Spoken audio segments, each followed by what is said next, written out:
The world around us is such a diverse place. We all know that our school populations can be wonderful and diverse places too. Sometimes this diversity is embraced and celebrated, and sometimes it's seen as a problem or something to be kept quiet. Sexual orientation is one form of diversity that is often overlooked and underrepresented in schools. So what is sexual orientation?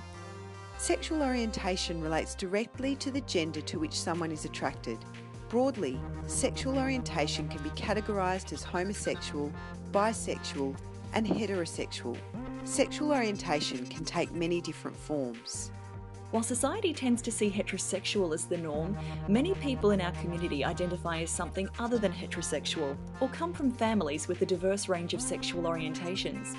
It's important for children to see themselves reflected in their classrooms, making this an area that needs to be looked at closely. Too often, children who themselves or their families fit outside of heterosexuality are made to feel marginalised, belittled, and different.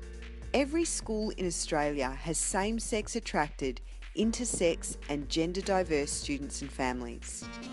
According to the Australian Bureau of Statistics, the number of same-sex couples has risen significantly in recent years, with a 32% increase in the 5 years since 2006.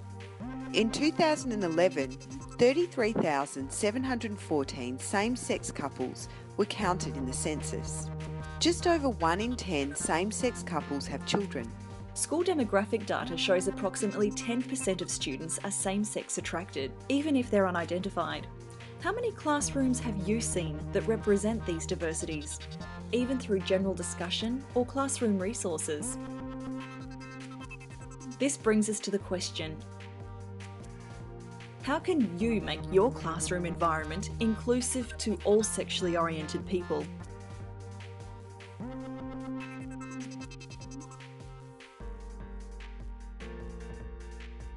You'll be happy to hear that although sexuality can be quite a complex issue, there are some very simple steps you can take to get the process started. First of all, consider what is age and developmentally appropriate for students to learn about in relation to sexual diversity. If you're unsure how much depth to go into with young students, access some of the resources listed at the end of this podcast.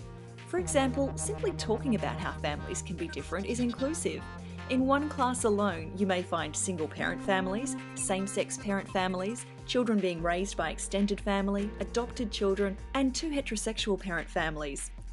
Provide examples that are gender and sexually diverse when representing families and significant relationships. There are plenty of books, even picture storybooks, for young children that show a diverse representation of families. Ensure that students have access to accurate and developmentally appropriate books and other resources on sexuality and gender diversity issues.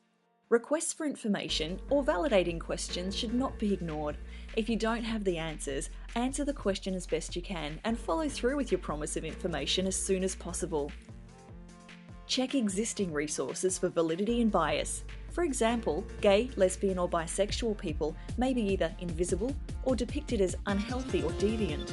As with other forms of diversity and difference, negative representations serve no benefit in creating an inclusive environment and should have no place in your classroom. Don't assume heterosexuality. As an example, asking questions like, "Do you have a boyfriend of a girl?" or "Do you have a girlfriend of a boy?" is assuming heterosexuality. Asking, "Are you seeing anyone?" is a more non-assuming use of language. Within the classroom, in teaching and learning activities, de-gender language, for example, using they instead of he or she. Use a range of scenarios, not just heterosexual characters. For example, having posters, books and resources available in your classroom that positively depict gender and sexual diversity. Avoid using stereotypical scenarios and roles. Do not tolerate discriminatory language. Challenge stereotypical attitudes and assumptions. Gender and sexual diversity are included in discussions about human rights and discrimination. All these steps will help variously sexually oriented students and families to be represented and included in the culture of our classrooms and schools. If you're looking for resources, there are plenty of those available too. Most major cities in Australia have gay and lesbian specific bookshops or bookshops that carry material with representations of diverse sexual orientations. Australia-wide, there is a range of organisations and available resources to help support you in building your inclusive classroom.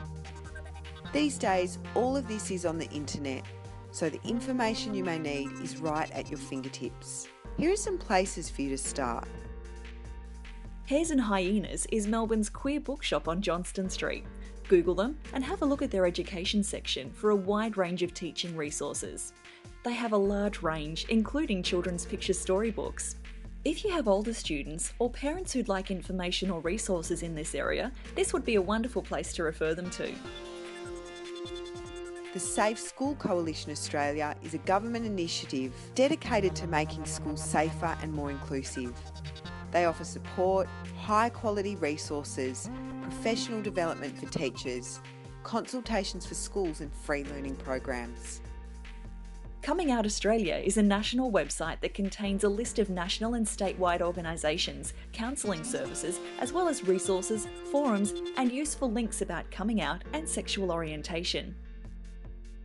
QLife provides a nationwide early intervention, peer-supported telephone and web-based service to diverse people of all ages who are experiencing poor mental health, psychological distress, social isolation, discrimination, and other social determinants that impact on their health and well-being. Exploring the world within the classroom is essential for students' development as successful members of society. Society is diverse, and all people, no matter their race, gender, culture, or sexual identity, have the right to be included. Every school has an amazing capacity to shape student experiences and have a positive impact on young people's lives. It's paramount that no student feels left out.